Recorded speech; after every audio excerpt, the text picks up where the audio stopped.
The New Kids fans are insane. They're like mid-50s and they're freaking out over a boy band, which I understand because they have great bodies. So I totally get it. They're freaking out. I'm freaking out over them freaking out. It's great. The vibe is awesome. Hit the boogie woogie, hit the jive. Do a little twist and dance all night. I didn't know Big Time Rush. I had no idea what was going on. Like, I knew it was a TV show, so I watched the TV show before I did the tour, and I was just like, wow, this is the cheesiest thing ever. But I couldn't stop watching it. I've been Godsmack's photographer for 13 years, and I sort of like got burnt out. The singer from Godsmack was just like, I want you back. Would you want a direct video? And I was like, I don't know. I never thought of it. I was like, yeah, I'll try it out, not knowing how much was really involved with it. And it was a completely different way of thinking, but it's actually super fun. And I really enjoy it because it's still creative and visual, but it's just like I'm more in control and more like calling the shots. And I love just sitting there telling other people what to do. So this is the One Sheet presented by DistroKid. I'm Kyle Fortch, and today on the show, joining me, she is the video director for Godsmack. She is the tour photographer for New Kids on the Block, for Big Time Rush, which was like a big band in my childhood, which is crazy. She's been featured in Rolling Stone. She's been acknowledged by Getty Images. Miss Pears Visone, welcome to the show. Thanks Good for to see you having again. me. Yeah, It's been a while. it has, but you know, we're killing it. So Figures we meet back up in Nashville, Yeah. even though neither of us are from here. exactly. Neither of us live here. You're like, even. oh, is there anyone in Nashville? I'm like, yeah, I could be there. It was funny because when I asked you, I think a couple weeks ago before I got to Nashville, I was like, hey, I was supposed to go to LA. I was like, I don't know where your tour's stopping or when it's over, but hopefully we can meet up. You're like, no, I'm not in LA. I'm like, shit, I didn't expect you to be in Nashville. Yeah. Until I saw you were coming like a couple days ago. I'm like, let's do the pod. That's the thing. It's like I can be anywhere at any time, and that's the luxury of having no kids. Yeah. I have a kitten now. I've dragged him along with me. That's like as far as I'm going right now. There you go. Let's go over a little bit how we met first. So we both worked on a TV show here in Nashville 2 years ago. You were a photographer that saved the show to a point. So we had one. His name was Kyler, who was dope. And then I think he left to go on tour with like Alex Cooper or something. Yeah. And we were like, uh-oh, we don't have a photographer. Found you, and you killed it. Thanks. Yeah. Made me look really good in those photos in the back too. There which you is go. Unreal. You know, Still use those. you need that BTS. You got to do it. And then, oh yeah, we did a bunch of portraits too. Yeah. Yeah, that was fun. For all That the was fun. contestants, for a lot of the staff, the production. Yeah, why not? I'm already set up there. I had the whole setup. May as Like well. everyone, get your headshots in. Like takes 2 seconds. So. It's like free photo shoot. Yeah. Sick. I still use them as promotional material. Why not? Why not? It's that's the thing. You can use old photos. You look younger. It's like you can keep using them. Exactly. Exactly. Let's take it back before that. We can get into the show a little bit as well, but I know you got your initial interest in photography from Hanson. Yes. Which Mbop is one of my favorite songs. Oh my I wanted to gosh. do like an interpolation, a hip hop interpolation of it for so long. I'd listen to that. But what was it about Hanson and that photo shoot that you saw that really like, sparked your interest in it? Yeah, it was just like I saw them creating music and having fun, and they were just so young. So it was like, oh, I could do that too. So like I wanted to play drums, and I do on the side, you know, and I just wanted to be them and wanted to like be friends with them because it just seemed so great being famous and playing music. And I tried to make my sister start a band with me, but she was having nothing of it. So, yeah, I just saw them on TV one day, and it was like a day in the life, and they were doing a photo shoot, and I was like, oh, this guy's like hanging out with them and having a good time. Like, there's the way to do it. Like, become a photographer so I can hang out with him. So that was it. That's awesome. Yeah. So from there, did you just see like the documentary style of photography, and you're like, oh, I can do that. Like, let me try to do that. Did you start on your phone? Did you go out and buy a camera and you're like, I was with my grandmother, and she was getting dog food, and the dog food came with a disposable camera to take pictures of your dog, like for a photo contest, because there wasn't digital back then. I was 11. Right. So what year was this? Oh my gosh. I don't know. I was born in 86, 97. Okay. Yeah. And yeah, it was disposable camera, 12 shots. And I took the camera and I was like setting up my cousins and my sister as a band and just doing like promo shots. Like I literally still have the photos. There was 12 images and I just did one of each setup. I took one photo because, you know, it was film then. We couldn't just rattle off pictures. Yeah. And yeah, that was the start of my photo career. How did A they dog turn out? food. They were great. I still have them now, and I look at them. I go, this really is not bad for someone awesome. that was 11 and never took pictures before. Amazing. My composition was on point. That's awesome. But I copied photos that I had seen like of Hanson. So we did Cool. like the same like setups and stuff. And yeah, it was cool.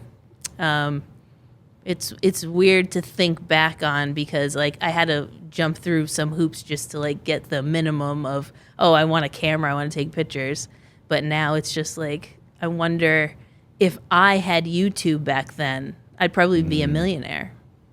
That's a good You know, point. the initiative when you're 11, Yeah, for it sure. really goes hard. So Bro, so after you get those photos back, do you, yeah, 2 weeks later. Yeah, That's 'Cause good. you had to bring them to You had to bring 'em CVS in. and get them developed. You didn't know if they were going to come out. Yeah. So after 2 weeks, you're sitting there, you're wondering, oh, I wonder if these photos are any good, or did you forget about them? No, Or you were I waiting? like once I did it, I was like, okay, I want to do more. Yeah. And then my grandmother eventually like bought me a little Canon Cool. camera that like you put film in and stuff. So yeah, I was trying to level up instantly. Sweet. So then where did you go from there?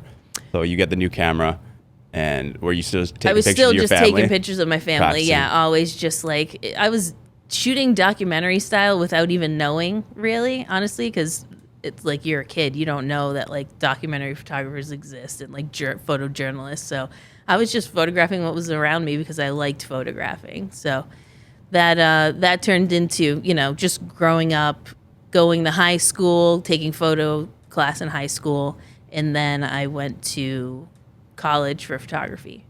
And I went to the Art Institute of Boston because they didn't have like a foundation year of all the other arts. Like I could go straight into photography. So Okay. it was literally laziness that made me choose my school because I didn't want to mess around with all the other bullshit. But yeah, I went to college for photo. And that was basically more in the realm of like art photography and sort of Okay. getting your stuff into galleries. And that's kind of what college photography is. There's like a couple commercial classes, but it's not really to make money in photography. It's more about art school. So was it worth it? I don't know. Probably not. 4 years of my life and a lot of money later. So But it was a full 4-year degree. yeah. Okay. It's a bachelor's, and I taught after that, which is pretty cool. So I can always like teach now that I have that degree, Yeah. which I do like. But right now I'm just sort of riding the wave of being a video director, just because that's the way my career pushed me, you know, out of nowhere. Almost 40, and I'm switching careers. So, you know, it's cool. Hey, in this day and age, like you can really do that with anything, with social media and with Yeah. how kind of the industry works.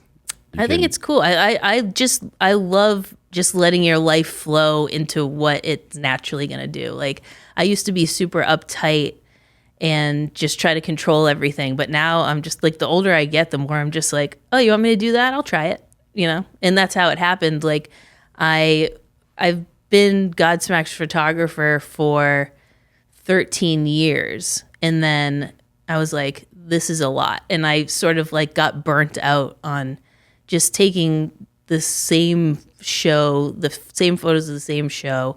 And it's hard to get different stuff, you know, because it is the same thing. So there's only so many angles you can get, so many different things because they're the same song, same lighting. And I was just burnt out. So I kind of like stepped away from it and I started doing different tours. But the singer from Godsmack was just like, I want you back. Like, would you want to direct video? And I was like, I don't know. I never thought of it, you know? I knew it existed, but it's, I was like, yeah, I'll try it out. So not knowing how much was really involved with it. And like, I had to learn like all this different gear, like switchers and all this. And it was a completely different way of thinking, but it's actually super fun. And I really enjoy it because it's still creative and visual, but it's just like I'm more in control and more like calling the shots when it comes to like and I love just sitting there telling other people what to do. So yeah, that's kind of the progression. You worked a ton, and now I'm on the downtick where I'm doing less, and I love it. When did you start getting the opportunities to photograph bands? Was it in college or was it in high school? Did you do like high school bands? Yeah, like I started photographing shows in high school. We had like local just punk rock shows that I would photograph. And then I went to school, and I didn't really photograph bands like during college. Like I was more focused on like the art aspect and doing documentary photography. And then I just started touring in 2010 with Blondie was my first tour. Okay. So yeah, it's just, I took a break from the music, but then eventually came back to it. Were you also doing like their promo photography too, or just like the performance photography? I did. Well, the thing is, I got hired to do VIP photos, right? So that's how I got on the tour. Like this guy that I met when I was 16, I know that's weird, but I met him at a Papa Roach show when I was 16. Love them. Oh my God, I love them. My stepmom who took me, her friend started dating one of the guys on the tour. And then 10 years later, he started a VIP company, and we obviously stayed in touch, and they're still together. But he called me one day and was like, "Hey, like I know you're like graduating college. Would you want to go on tour and take the VIP photos?" And I was like, "Okay." And like I had no idea what that entailed whatsoever. So I'm on a bus. I'm on the Blondie tour, and technically my job was just to take VIP photos, like. People pay for meet and greet, and I'm taking that photo. But me being me, I was like, oh, I have to do more. So I started taking photos just like I would, like of the show and like behind the scenes stuff. And Chris Stein, the guitar player, is also a photographer. So he was like into it. Like we would talk about cameras and stuff. And it was super cool. But I eventually turned that VIP into just photographing because I obviously didn't love doing VIP, but it got me in to show them what I can actually do. And then, back then social media wasn't really anything. So I was just taking photos. I was taking photos to eventually become like a book. You know what I mean? It never was like, oh, we need to feed the machine of the internet. It was just taking photos for documentary purposes. So as the years went by, the job became more of a job. So it was easier to sort of for people to see the value in having someone on tour taking photos and videos. So you kind of got in at the perfect time then, like just before social media was going to take off. Like I think Instagram just came out in 2010 or something like that. Yeah, and even then it was like bands didn't have it. You know what I mean? It was just people. Yeah, I know Twitter was just getting kind of big at that time too, but there wasn't really a lot of pictures. It was more just like people talking shit. One sentence. Yeah, it was like 40 characters. Yeah, it was. So yeah, I feel like I really lucked out with like my age and like how things developed because I got to use film, so I knew how to like actually take a photograph and develop it and what it all means. Cool. And then I also lived when social media didn't run everything, so it's I like have like the perspective of like this is still art, but I've sort of also adapted to okay, now this is a job, which is cool. Cool. Yeah. When did you start getting opportunities with other bands? Like was it directly off that tour? Did you use the footage and the content that you shot on that tour to kind of pitch yourself to other groups, or did they find you, or how did you start going from them to like Godsmack and all these other groups that you've? Well, the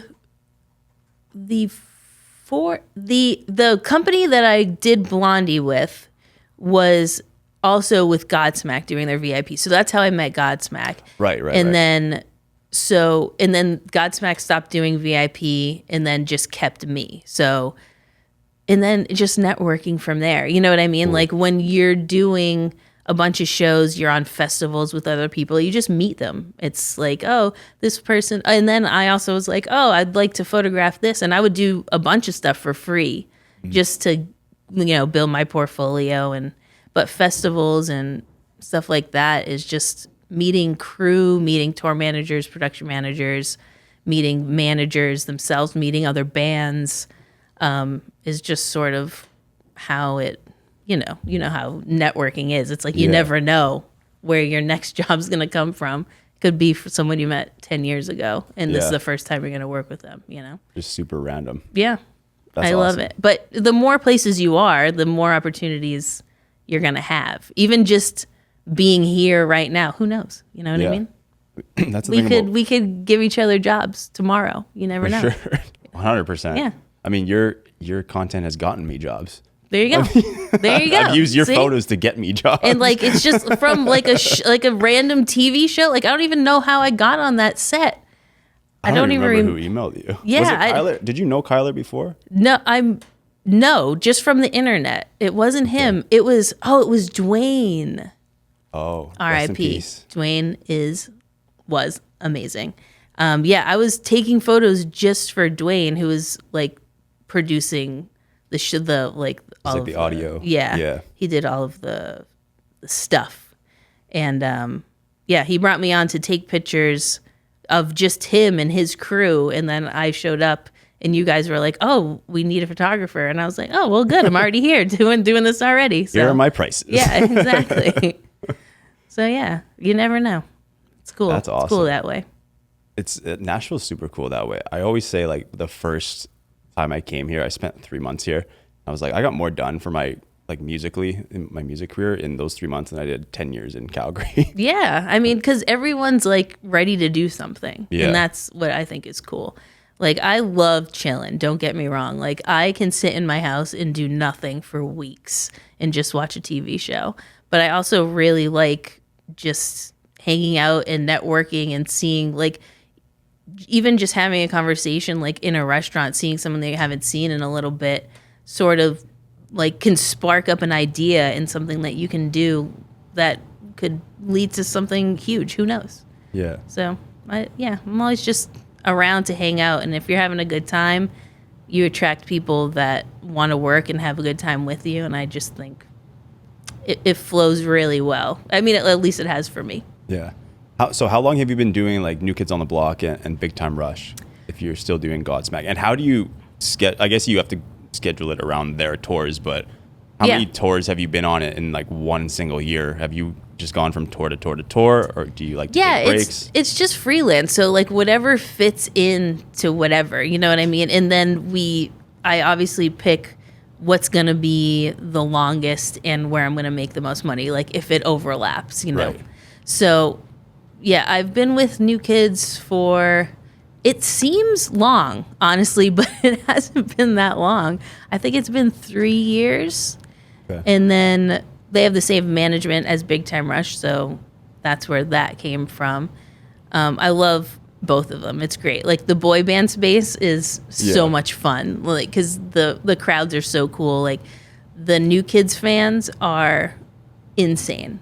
They're the most crazy. Yeah, because, well, they're like mid-50s and they're freaking out over a boy band, which I understand because they have great bodies. That's the thing.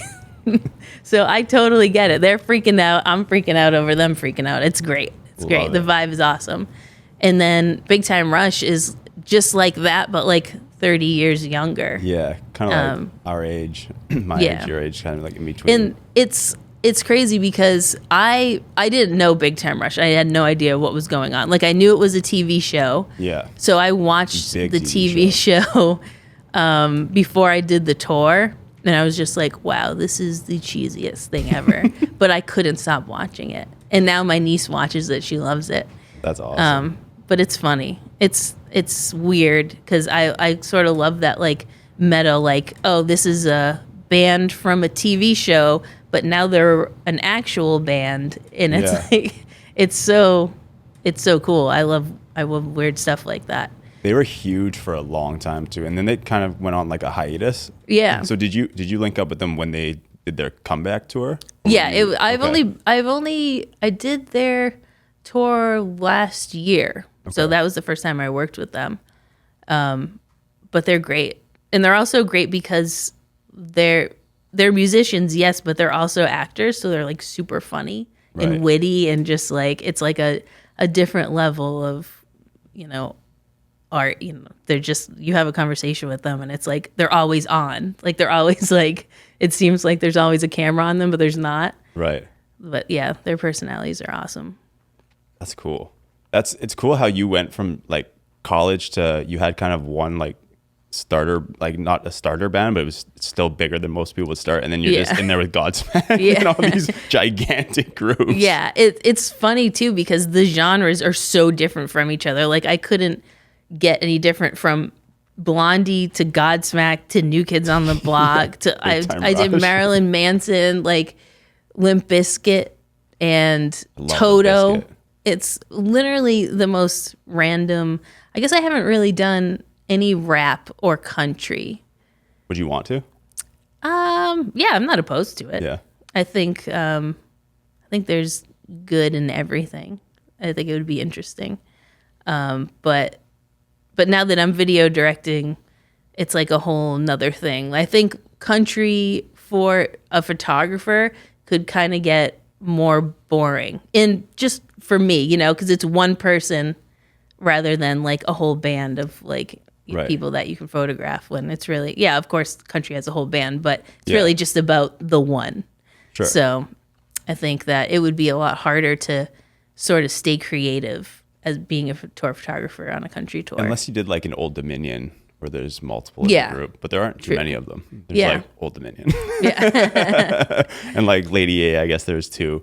Yeah. But yeah, not a ton of country like groups. Yeah. Hip hop would be cool though. I guess there's not a lot of hip hop groups anymore either. I really want to bring back like an R&B phase. Ooh. It'd be sick to bring back like an R&B group. Yes. And then send you on tour with them. That'd be great. You said in an interview or a video once that you get butterflies with the band before the show starts. Yeah. Can you go into that a little bit more? Is it because you're obviously you want to do a good job, and are you thinking about the shots that you want to get beforehand, or is it just the vibrations from the crowd? Or yeah, it's just the vibe of it, like especially when you're backstage and they're like doing the huddle, and like you feel part of the whole situation. Like you feel the crowd's energy, you feel the nervous energy of them getting ready to go on stage, and then you obviously have your part of like you're performing as well. Like you have to get what you need to.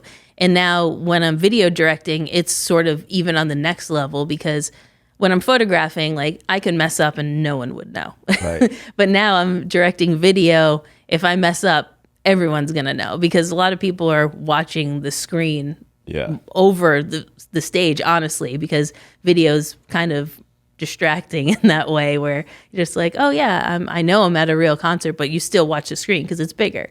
So there's, especially if you're in the nosebleeds. Yeah, exactly. There's a lot of pressure. Like you are navigating this concert for everyone, basically. You're showing them what they need to be seeing. And it's a lot of pressure, but it's sort of, I like it, you know. It's an extra layer of nervousness, but I like it. So going into the differences between video directing and photography, I know you're like, I like because I just get to sit there, but you're doing so much more than just sitting there, obviously. Yeah. So did you kind of learn it on the fly, or did you already have some video like knowledge beforehand, or did he just kind of throw you in, hey, you want to be our video director? Sick. Here's where you sit. It was that. It was just like, I was like, yeah, I'll do it. And then it was also creating the content for the wall too. So we had a mixture of video content and then also the iMag cameras. So some songs would have content, some songs would have the iMag cameras. And what's an iMag camera, just for the people that don't know? So it's just like when you're shooting. So like there's a bunch of cameras and that's what's on the screen. Gotcha. As opposed to content, which is like a pre-made video that's playing on the screen. Cool. So so Sully, the singer of Godsmack, was like, oh yeah, you want to be the director? And the director just directs the cameras, but he wanted me to do all of it. So I was creating the content and running the content and also directing and switching the cameras. So I was kind of doing 2, maybe 3 jobs. Like I produced the show basically visually, and then I was also running it and directing the cameras. So, you know, I'm super good at it now because I was doing way more than anyone should. But that's how you learn, though. Yeah, exactly. Especially in this industry. Yeah, I mean, throw me right in, you know. Sure. But it's a lot of fun because you have different people running the camera, so you're not in control that way. So you have to tell them what to do. And then sometimes you have people who are really good at running a camera and they know composition and they know to add movement, and so it's not so static. And then you have some people who aren't so great, who need a lot of direction. And it's fun to let people sort of be themselves, and sometimes they'll come up with shots that you wouldn't even have come up with, you know what I mean? I'm like, oh my God, yeah, that's great. Keep doing that. And it's a collaboration between you, the shooters, and then also the band. Because there are some things that you pre-plan out. Like, you know, there's songs where, oh, a solo's coming up, like, let's move positions and let's get this person here. So it's kind of like a dance. Like I feel like I'm playing with the band. Right. And it's fun because I have to know the songs just as well as them. Like I have to know what's coming up. I have to know, oh, this person's gonna do a jump at this time. We need to make sure we get that. And it's fun. It's like I'm playing an instrument back there with people as my, you know, strings. It's fun. It's cool. I've always loved the production side of entertainment, even just like being an artist, even being like an athlete. I was always like big on the production side. I always wanted bigger production than like the basic stuff. I'm just like, if I'm only average at making music or whatever, I'm like, I want my production to be sick. Yeah, I mean, it's a show, it's entertainment. You kind of have to. There's this kind of stigma where iMag is sort of just showing what's there, but I kind of want to make it like a mini music video. You know, I want it to be more entertaining rather than just blowing up what's there so people in the back can see it. Like I want it to go with the song. I want it to go with the personalities of the people. Like when someone's doing a stick throw, I want to capture that. I want to show the people what I think should be highlighted at that point. So it's cool. Special thanks to our presenting sponsor, DistroKid. DistroKid is a service that more than 2 million artists use to put music into online streaming services such as Spotify, TikTok, Apple Music, Pandora, Amazon, Instagram, YouTube, and any others that you can think of. They don't even take a commission and offer unlimited uploads for a yearly subscription fee as low as $22.99. As many of you artists know, this is vastly different from the traditional model, which charges you up to $40 per release. And on top of that, they take up to 9% of your sales and streams. DistroKid also offers automatic payment splits, so you can easily pay your collaborators or be paid if you collaborate with someone or work on a track or album if you're a songwriter, producer, feature. And for all you cover artists, you can even upload your cover songs for $12 a year on DistroKid rather than paying a per release licensing fee. On top of all of that, they offer several free promo tools for DistroKid members and have several additional services like DistroVid for music video distribution and Mixia, their instant mastering service. If you're curious about artists who have used DistroKid and want to hear more about it from them, check out some of the testimonials at distrokid.com/love. DistroKid's goal is to reach more independent artists so that they can get their music out there. Use our promo code THE1SHEET for 30% off your first year when you sign up for a new DistroKid membership. Again, that's THE1SHEET for 30% off your first year when signing up for new membership. When you're planning out the content side of it, is that something that you meet with the band about? So like, their management and like the entire team, or is it you kind of go in with your ideas and you're like, hey, this is what I'm thinking here. What do you think? Or do they kind of give you direction of, hey, this is where we want you to go with it? Yeah, it's a collaboration. With Godsmack, for sure, like Sully has a lot of opinions on what he wants, and it's his show, so I'm gonna do what he wants. But right. I obviously bring my ideas in, and he'd be like, "Oh yeah, I like that. Oh, I don't." So it's fun because he's he has a very specific idea of how he wants things, but sometimes I get my ideas in there and he's like, oh yeah, we can do that. And then with AI now, it's kind of crazy because we were creating a lot of stuff with AI, and that's super fun because that sometimes you'll put in a prompt and it'll give you something totally different and better than you were even thinking. So I kind of really like bringing AI into it too. What program are you using for AI? What were we using? Runway. Okay. Yeah.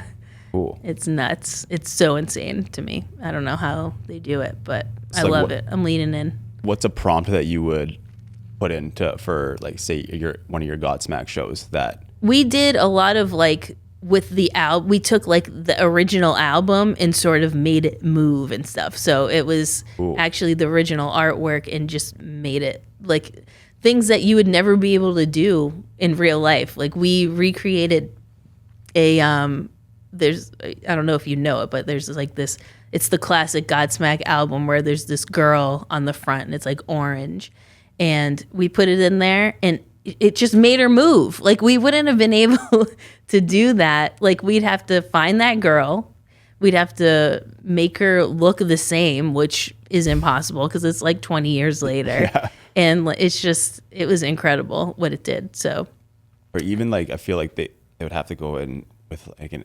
animation, like someone that does like Disney animation. yeah, you'd have to stuff, recreate the whole thing like entire frame thing. by frame.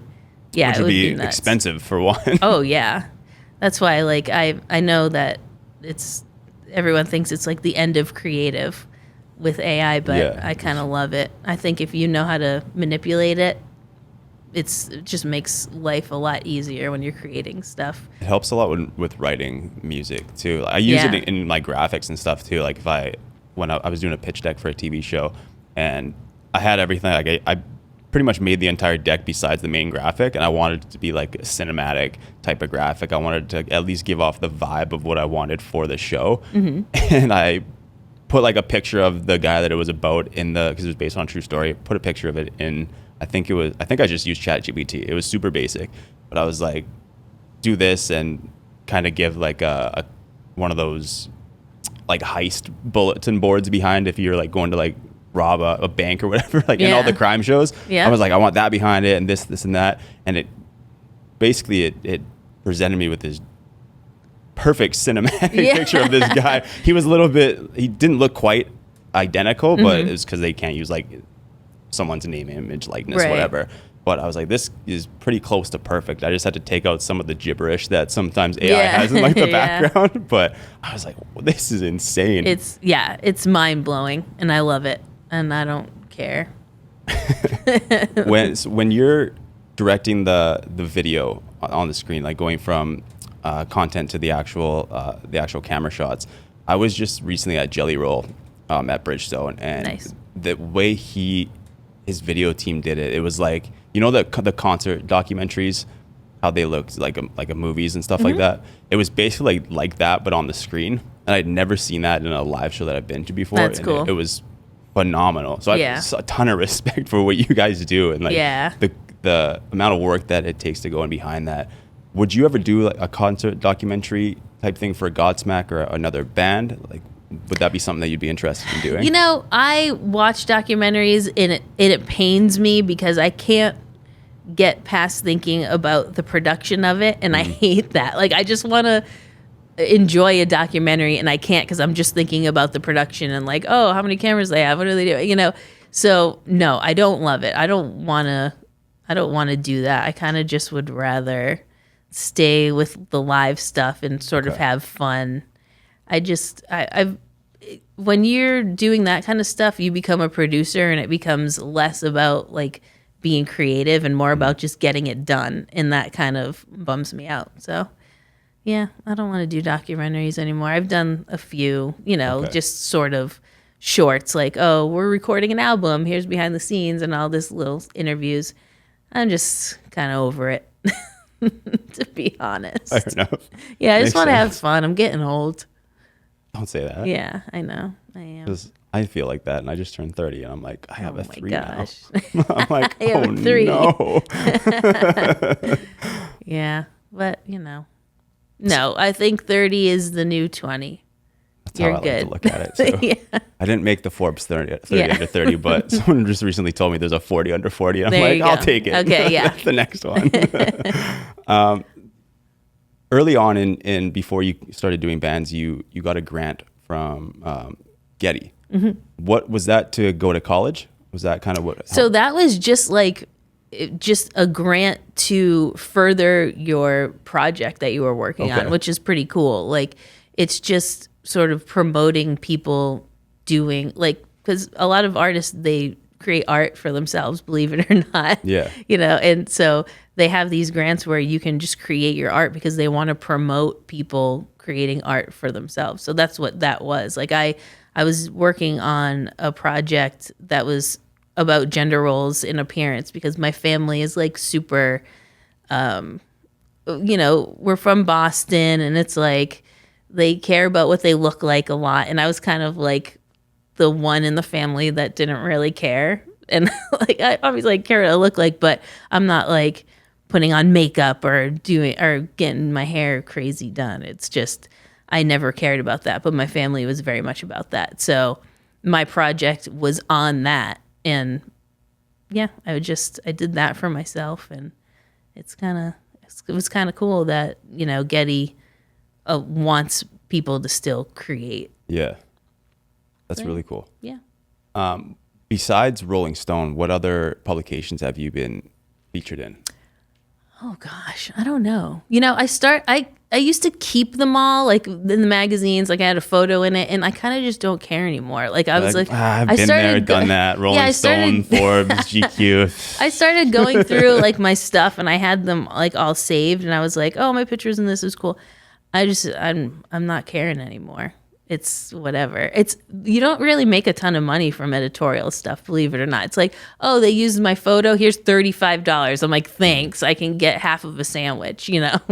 Have they ever done like articles on you specifically, like highlighting your work, or?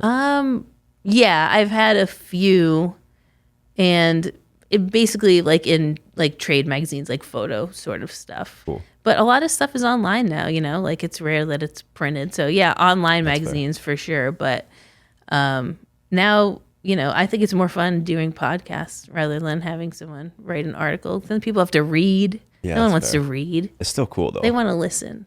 It's funny you say you don't care, because I'm like, I still post my Rolling Stone article from like 4 years ago. I'm like, I'm still eating that up. It is cool. It wasn't even about me either. I was like featured in a list. I'm like, There you go. didn't even have my picture. It had the picture of the artwork of my song. And I was like, I should have done the picture of me. That's cool though. Hey, milk it for all it is. Post about it every 2 months. Exactly. Hey, this is my article from 4 years ago. Hope you read it 13 times. I mean, that stuff, it's always cool. But I also just kind of, I don't want to worry about it anymore. I kind of just want to create and make money. I feel like that's the goal that everyone has in entertainment, or as a creative in general. It's like you kind of have to do the self-promotion and the networking and everything to a degree, and then until you get to a position where like you're in now, where you can just focus on the art and you've got yourself set up, you've had the experience, and now you can just really focus on your passion and bring that out, which I think is unreal. Yeah, it's cool. I mean, the grind, I was in the grind for a while. Yeah. And it's sort of like, okay, now I can kind of take a breath. And even if I don't get like a ton of work like that, okay, then I'll start it up again. You know what I mean? If I'm not getting calls, but I am. It's whatever. You know, I'm not trying to like work hard all the time. I'm just trying to work smart. So, do you have other photographers or even video directors now that you've looked up to throughout your career that you've gained inspiration from, or have taken little things to like learn and try things differently in your own techniques? Yeah, honestly, like I don't really like look up to other photographers, but I'm more like being in a collaboration, you know. Like I have my friend Frankie, she's here with us today. She took over for me on Godsmack. Okay. Yeah, You're a photographer too. She is, yeah. Cool. And she's awesome, and she's a graphic designer. She does everything. She's great. Nice. But it's just I'd rather have friends than like people I look up to, you know, because we can always bounce ideas off of each other. We can be like, oh, how much are you charging for this? Oh, well, what about this? And I think it's just better to have people on your side rather than people you look up to, because I'd rather just work together on stuff and not feel alone. I feel like that's way more just beneficial to just have friends in the business. And yeah, if you look up to someone, like, be their friend. Like, don't just look up to them. Like, you can hit them up on Instagram. Like, it's not crazy. The internet is an amazing thing. So I think collaboration is like the key to being successful, because, say I can't do something and I need someone else, like, oh yeah, I'm not available, but I have this person, and this person knocks it out of the park. Like, that's only going to make it you more valuable, and they'll still call you, and you just give jobs back and forth. And I think there's a lot of competition in sort of the realm of photography and creating that doesn't really need to be there, because there are plenty of people that need content, that need photos. Man, there's plenty of work to go around. There's always something to create. Someone already has an idea 5 minutes from now that they're going to need someone to shoot, you know? So yeah, I just think collaboration and being nice to people and just being genuine can really make you go far, rather than, idealizing like, oh, I want to be there one day. Just work toward it. You know what I mean? Yeah. Have a group of people that work well together that you can recommend and work with, and it's fun. You get to work with your friends. Like, that's the best part. You know? It's kind of like when people will say, hey, I really want to work for this person in film or whatever. It brought up something that Courtney Kemp said. Courtney Kemp, if you don't know, or if people listening don't know, she is a writer now at Netflix, but she created the Power Universe with 50 Cent, a massive show on Stars. But basically, when she was coming up as a writer, she had someone that she looked up to, and she was like, I want to work for them one day. And someone gave her a piece of advice. They're like, do you want to work for them, or do you want to be them? Do you want to be on that same field or that same level that they're at, or do you want to be under them for your career? Exactly. So it kind of is similar to what you were saying there in terms of collaboration and being with someone rather than, working for them or looking up to them. The only difference between you and them is like experience. So just do it. That's it. You just got to do it, and you mess up, and that's fine. But just go for it. For sure. Let's get into some tour stories. Oh my gosh. No, you don't have to say any names. You don't have to say which band it was with or who it was or anything but anything that's, are you looking at the time? Like, how much time do I have? No, I'm thinking, what can I actually say? You can say anything as long as you don't say any names. I don't know. People are like, oh, I'm not hiring her. She's a nuts ratchet. I don't know, honestly. Like the craziest thing that sticks out to you, even as someone who was just entering like the industry, like on your first tour, was there anything that happened that you're like, holy shit, what did I get myself into? I mean, there's all these like weird realizations of just living on a bus in general is kind of crazy. Like, you are thrown into a bus that's the size of probably your living room, and then you're sleeping with all these people like 5 feet from your head. So like my first tour on Blondie, I was in the crew bus, and I remember them being like, you need to fill the ice, Paris. Like, you are in charge of the ice. And I'm like, what? I did not know what was going on. So there's like little bins that they put all the beers in, and I don't drink at all. So here I am filling this ice thing for everyone, so they have cold beer. And it's just like weird, because here I am, I'm 25, I'm the only girl on the bus. There's a bunch of like old roadies telling me what to do. It's just a weird situation. So I'm just thrown into that. Just that in general kind of leads to just being on the bus is weird. And I kind of love it, because it's like you're having a sleepover every night with people that you work with. It's just an extreme situation. Have you had any wild fan interactions as a photographer? I know you said you started in VIP. Like, were there anyone that was just completely out of their mind? There's a good amount of them, honestly. Or like people that have ran on stage or tried to do something while you were in the middle of trying to get a shot, or there's been a few rushing the stage situations where they just get taken out. Like, it's funny because it's like, obviously they're a little intoxicated because you probably wouldn't have the nerves to do that if you weren't. No. So yeah, there's been a few where they just run onto the stage and a security runs just as fast and knocks them over, and that's always fun to see. There's some instances with like New Kids fans that are kind of like intense. Like, they go through the crowd, and I'd be following them obviously because I'm trying to get cool shots, and it could be dangerous, honestly, because they want to touch the guys. That's it, I guess. They just want to touch them. So they put all of their might into it. And it's during the summer, so it is sweaty, it is nasty. And they're just going for it. And I'm in the middle of it sometimes. And no one's paying attention to me because who cares? Donnie Wahlberg's right there. So I'm just getting blasted. Like, just it's crazy. But yeah, it's not like it's malicious or anything. They're just having a good time, which I love. I love watching people have a good time. That's like one of the best parts about it for me. Yeah. It's just like, these people are so happy, and it really just, the vibe of it is just great. It's great for your well-being as a person, I think. And crazy fans, I don't know. You know, the Big Time Rush fans are kind of crazy too, loudness wise. Okay. Their screaming is a lot higher pitched because they're younger. So you're in the crowd, it's loud. It's very loud.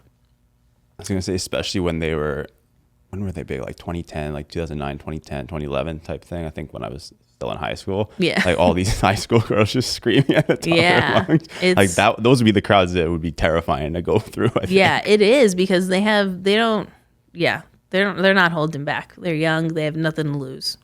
They're just going for it. But, and it's pure, you know. I love that.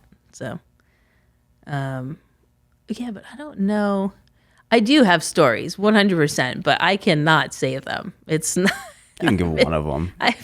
Don't say any names. Yeah, you're fine. I can't. Maybe I'll start like an OnlyFans for just my tour stories, so I can at least make some money off of it if I'm going to lose my job. That's the thing. There's my job. You got to be discreet. I can't be like just telling everyone's. I have pictures of it. I have videos of like this crazy well, you're not stuff. I don't think you're supposed to do that. You're not supposed to that's document. my job, okay? That's my job.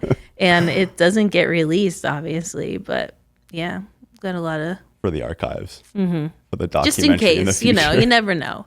But yeah, that's part of, like, I think why it's important to, you know, for them to trust you, because they know I'm not gonna release anything that shouldn't be released. Yeah. You know? I'm working for the band. I'm not working for a news outlet or something that needs to show the truth. It's like, I am working to show these musical artists and what they want to be seen, not what they don't want to be seen. So it's when you're getting hired by them specifically, you have to be discreet. It's like, these are people's lives, you know, not everything can just be aired out. So of course, it's important. It's hard to not catch things sometimes too. Like, even on our show, we'd be like filming and I'm like, oh, well, that's not getting posted. Yeah, like, exactly. I was always behind that camera.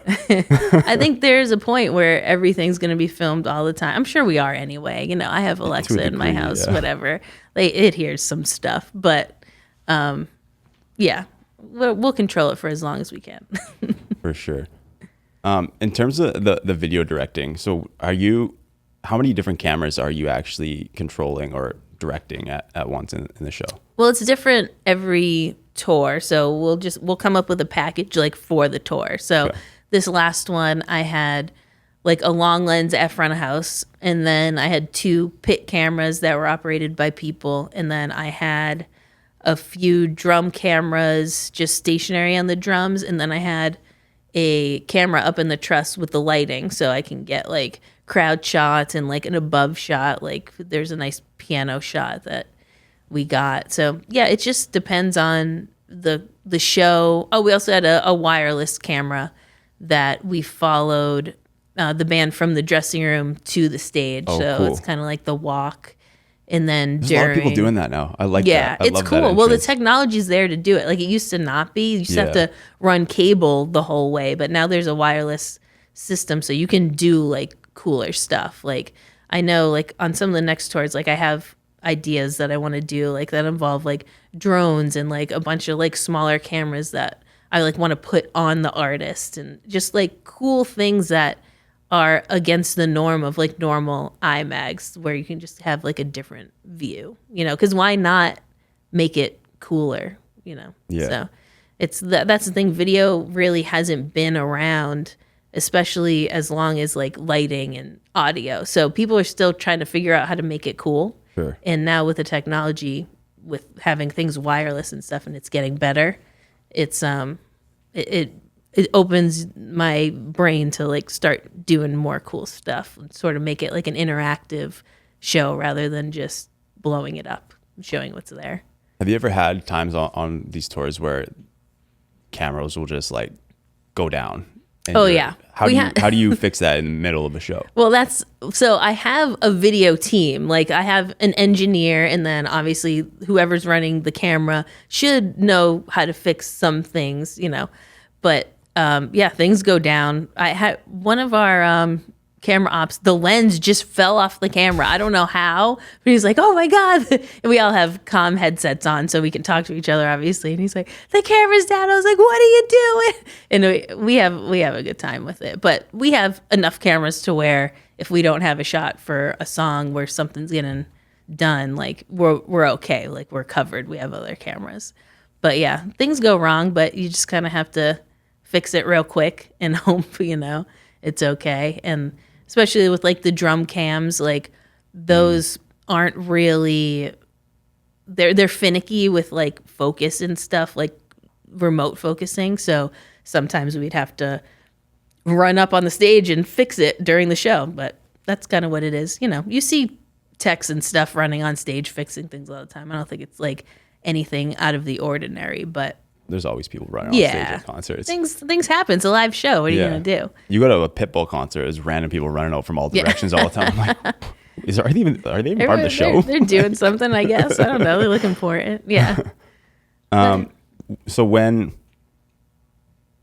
something goes down like that, like, so if it was like on the screen, if it was something like a piece of content, would you, if something went down right in the middle of where like this piece of content was supposed to happen in the show, would you kind of just replace it with a live cam? Ooh, yeah. So we haven't had it happen, but we do have a backup computer, so we can just switch right over if it is content. But yeah, cool. we could, or vice versa. Like if it was supposed to be live cam, would you cut to a content, or would you cut? Well, no, because we don't have just random content. You know what I mean? I guess I could go to a logo or something. Yeah, like that's what I was thinking. Like if you had like backup animations, not necessarily something that was. Yeah, I have like just regular logos that I could put up, but it would be pretty hard for the whole. Oh my god, I don't even know why I'm saying this now. I'm jinxing it. Sorry, my bad. But for the whole thing to go down would be a disaster. But it's not just the only element of the show. You know, there's lighting and stuff. So even if it did go black, it's not like the show would stop. No. It would just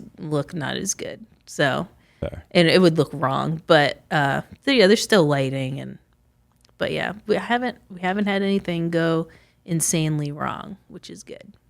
There's a lot of backups and worked into the system, especially on a big tour like that. Like you guys are doing arenas, and they've been doing it for. I mean, you've been doing it for 13 years. You said with them, mm-hmm. They've been doing it for. How long has the Godsmack been going on? 25 years. 26 years. 26. We just changed the graphic. Let's say 26 years. Yeah. So when you've been doing it that long, I mean, you're prepared. But if you were with like a new band, what kind of elements would you bring from like Godsmack to a new band that was doing their first arena tour?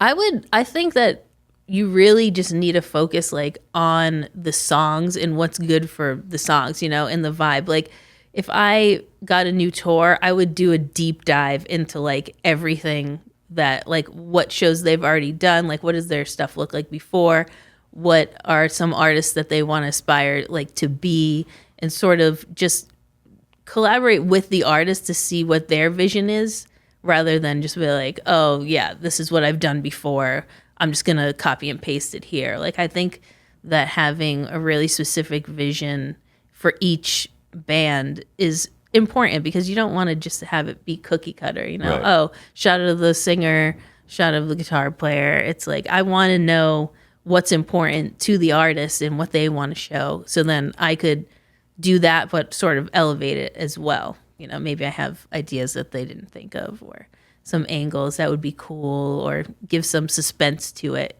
sort of transition, stuff like that. Like, you don't really think about, like, as a consumer of a concert, but like the in between the songs is kind of important, like Right. either it's a lull or it's a build up to the next song. Like, the show as a whole has to flow all together. So the vibe needs to match from one song to the other, sort of like a roller coaster if you're doing the show correctly. So, yeah. What about if you're doing like smaller shows, like say you're at a venue like the Rhyme, and where you can still have a video screen, but it's not, you don't have the entire production that you would have with like a Godsmack arena tour. What are the things that you would miss out on from a big arena tour that... So we did do a Godsmack tour that was like a stripped down version. They called it the Vibes tour. Okay. And it was it wasn't acoustic, but it had sort of there was some slower songs, and it was vibey and more intimate. Yeah.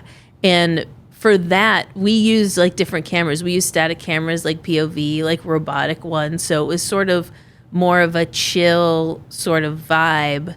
And then it just reflected, the lighting reflects it. Like, everything has to go together. So different cameras for different things and different movements. And they were totally two different shows, but they were still Godsmack, which I think was cool. But yeah, just thinking of each tour as a completely different thing, I think really heightens, like, okay, now I saw that tour, that's cool. They're not just doing the same thing on the next tour. So it incentivizes people to go to more than one tour, Right. When you started with Godsmack, they were already doing arenas, you said, right? Yeah. So you started with their opener. So you didn't even kind of get that small to big. You jumped right into these arenas. I went right in. Before Blondie, were you doing... Blondie was like theaters and like casinos and stuff, like bigger like theaters.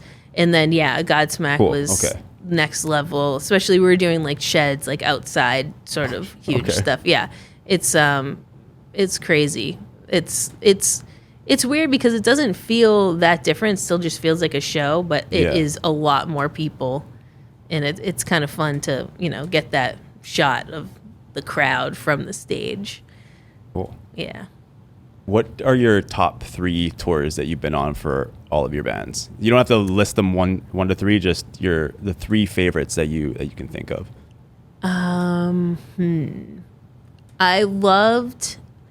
did Toto in Japan, and that was the first time I was out of the country. And like, going to Japan is like the most extreme different place you can go. That's from cool, though. The US. Yeah, and it was awesome. That was really fun because I never, like, Japan is amazing. Like, they're perfect. Like, I don't know how they do it. Like, literally, we would travel with the same crew from one show to the other, and they're all the Japanese crew. And if you put a bottle of water like on a table, it would be there at the next show, like ready to go. Like, they literally take notes and pictures of stuff and make things perfect for you the next show. So it's like, if you ask to turn on this specific light at 4:00, it'll be there the next time. It's insane. They're so That's on awesome. it. It's amazing. So Toto, I loved touring with Limp Bizkit, especially like overseas, like Russia and China and stuff. Like with Limp Bizkit is insane. Like, it's just, the shows are huge. Germany, they're really big. And just the vibe of it is great because some of these like European crowds, they just go off so hard, especially for Limp Bizkit. And I have to say New Kids is like next level. It was sort of the first pop tour that I did. So I didn't like, just being with the show and like it being like a happy vibe rather than rock and roll all the time. Like, it's like pop and people are dancing. that was like sort of a new thing for me. So I really enjoyed that just vibe of happiness all the time. Rather, not that Godsmack isn't happy. It's like we have a great time. They're going to be offended that you didn't have them in the top 3. No, I mean, well, I've been with them forever. That's like, that's my thing. But you're talking about things that like stand out that are different from my normal. So, yeah. Cool. That's awesome. Yeah. The last thing I'm going to get you to do when we cut cameras, I'm going to give you one of these cards. I just want you to write down. It could be a thought, be a piece of advice, something like a mantra that you've had that kind of keeps you going, but think of it for someone that is watching this that wants to do what you do in the future. And then we're going to post that with your interview. Cool. Love it. Thank you so much for joining. Thank it was nice you. to see you again. Yeah, welcome back to Nashville. Oh, love it. I appreciate you taking the time. I know this was supposed to be your vacation time, but listen, this is vacation. This is fun. Like you get to hang out with your friends and catch up. It's fun. By the way, we have a 3-hour photo shoot to do after. Yeah, dude, I don't care. Let's do it. You need new photos. I do. I'm still using the ones from 2 years ago. Yeah, I mean, your hair is just a little different. That's the only difference. You still look great, whatever. Is it good without the hat? I was self-conscious I like before. The hairline's kind of dipping back a little bit. I'm like, I'm 30. I'm balding. No, you're good. You're good. Awesome. All right. Thank you so much. Yeah. Thank you for watching, everybody.